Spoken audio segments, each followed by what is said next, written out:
इस कार्यक्रम के प्रायोजक है राजेश मसाले। अब आएगा खाने में असली स्वाद राजेश मसाला के साथ। क्या बीजेपी ने 2027 की सबसे बड़ी चुनावी तैयारी शुरू कर दी है?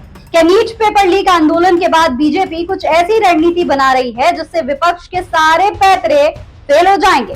आखिर क्या वजह है कि प्रधानमंत्री नरेंद्र मोदी खुद अपने संवाद का तरीका बदल रहे हैं, मंत्रियों को इंस्टाग्राम पर एक्टिव करने की सलाह दे रहे हैं, उत्तर प्रदेश में नेताओं को जेनजीज यानी कि नई पीढ़ी के बीच में भेजा जा रहा है, और क्या बीजेपी अब अखिलेश यादव के पीडीए नैरेटिव की काट जेनजीज के जरिए निकालने की कोशिश कर रही है?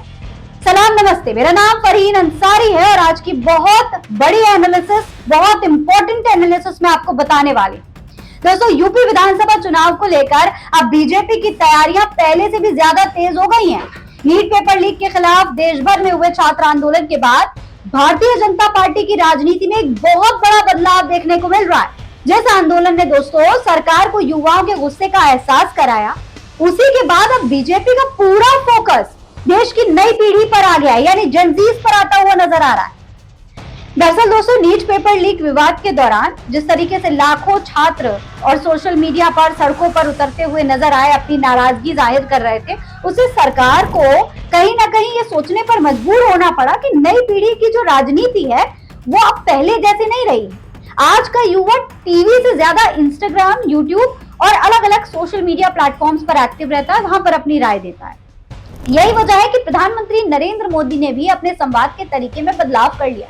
पार्टी सूत्रों के मुताबिक उन्होंने मंत्रियों और नेताओं को भी यही सलाह दी है कि वो नई पीढ़ी के प्लेटफॉर्म्स पर ज्यादा एक्टिव रहें, युवाओं से सीधे संवाद करें, बातचीत करें।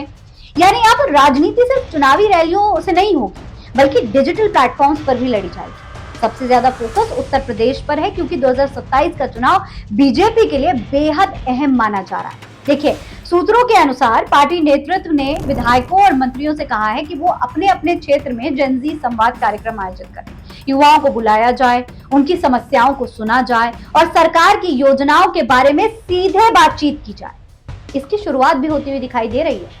आपको बता दूं, गाजियाबाद की साहिबाबाद सीट से विधायक और मंत्री सुनील कुमार शर्मा ने ऐसा ही एक कार्यक्रम आयोजित किया है। बड़ी संख्या में यहाँ पर युवाओं को बुलाया गया और युवा आए भी, बहुत बड़ी संख्या में आए।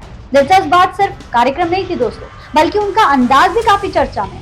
आमतौर पर पूरी बाजू का कुर्ता पहनने वाले सुनील शर्मा इस बार बाहें चढ़ाए हुए थे। राजनीति में ऐसे बदलाव सिर्फ संयोग नहीं होते, बल्कि एक संदेश देने की कोशिश होती है कि नेता खुद को नई पीढ़ी के करीब दिखाना चाह रहा है। लेकिन दोस्तों, इसके पीछे एक बड़ी चुनावी रणनीति भी दिखाई देती है। देखिए, ध्यान दीजिए अगर आप इस बात पर, तो समाजवादी पार्टी लगातार पीडीए यानी पिछड़ा, दलित और अल्पसंख्यकों के नैरेटिव को मजबूत करने में लगी हुई है, तो आप देख ही रहे हैं। अखिलेश यादव बार बार सामाजिक न्याय और जातीय समीकरणों की बात करते हुए दिखाई देते हैं हर मंच पर। बीजेपी अब चुनाव की बहस को जाति से हटाकर युवाओं की तरफ ले जाना चाहती है। पार्टी के नेताओं का मानना है कि अगर चुनाव का नैरेटिव रोजगार, स्टार्टअप, टेक्नोलॉजी, स्किल और नई पीढ़ी की आकांक्षाओं पर शिफ्ट हो जाएगा, तो इसका ज्यादा फायदा भारतीय जनता पार्टी को ही मिलेगा। यानी पीडीए के मुकाबले जेनजीज का नैरेटिव खड़ा करने की कोशिश की जा रही है। इसके पीछे आंकड़े भी बेहद महत्वपूर्ण हैं दोस्तों। अगर आप उत्तर प्रदेश में देखें तो यूपी में जेनजीज की आबादी करीब 30% बताई जाती है, यानी हर 3 वोटर में से लगभग 1 वोटर नई पीढ़ी का ही होता है। यह वही वर्ग है जो पहली बार या दूसरी बार मतदान करेगा और चुनाव का पूरा गणित बदल देगा। यही वजह है दोस्तों कि बीजेपी अभी से इस नए वर्ग के बीच में अपनी पकड़ मजबूत करना चाहती है, ताकि 2027 तक एक सकारात्मक माहौल तैयार किया जा सके। हालांकि चुनौती भी कम नहीं है। नीट पेपर लीक, भर्ती परीक्षाओं में गड़बड़ी, नौकरियों में देरी और युवाओं की बेरोजगारी जैसे मुद्दे अभी भी बड़ी संख्या में छात्रों और प्रतियोगी परीक्षाओं की तैयारी कर रहे युवाओं के बीच में बहुत ज्यादा चर्चा में हैं। विपक्ष लगातार इन्हीं मुद्दों पर सरकार को घेर भी रही है। ऐसे में सिर्फ इंस्टाग्राम पर एक्टिव होना या फिर युवा संवाद कार्यक्रम आयोजित करना भाजपा के लिए काफी नहीं होने वाला। युवाओं को यह भी दिखाना होगा कि उनकी समस्याओं का समाधान हो रहा है। अगर जमीनी स्तर पर बदलाव नहीं दिख रहा है, तो सोशल मीडिया की रणनीति सीमित असर ही छोड़ पाएगी। इसी बीच दोस्तों, बीजेपी विधायक राजेश्वर सिंह ने मुख्यमंत्री योगी आदित्यनाथ और केंद्रीय शिक्षा मंत्री को एक पत्र लिखकर युवा सलाहकार परिषद बनाने की मांग भी की है। उनका कहना है कि सरकार को युवाओं से जुड़े फैसलों में सीधे युवाओं की राय लेनी चाहिए ताकि नीतियां ज्यादा प्रभावी बन सकें और सरकार और नई पीढ़ी के बीच में मौजूद जनरेशन गैप भी कम हो जाए। अगर ऐसा होता है तो ये बीजेपी की युवा राजनीति को और मजबूत करने की दिशा में एक बहुत बड़ा कदम माना जा सकता है।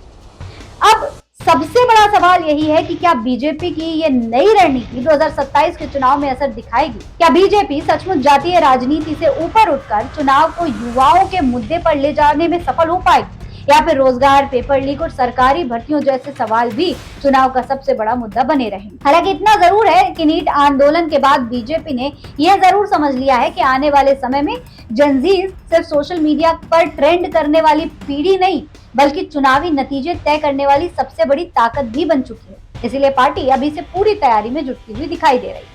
इस पूरे मामले पर आपकी क्या राय है? कमेंट बॉक्स में लिखकर हमें जरूर बताएं। ऐसी और तमाम खबरों के लिए चैनल को सब्सक्राइब करना ना भूलें। जय हिंद, जय भारत।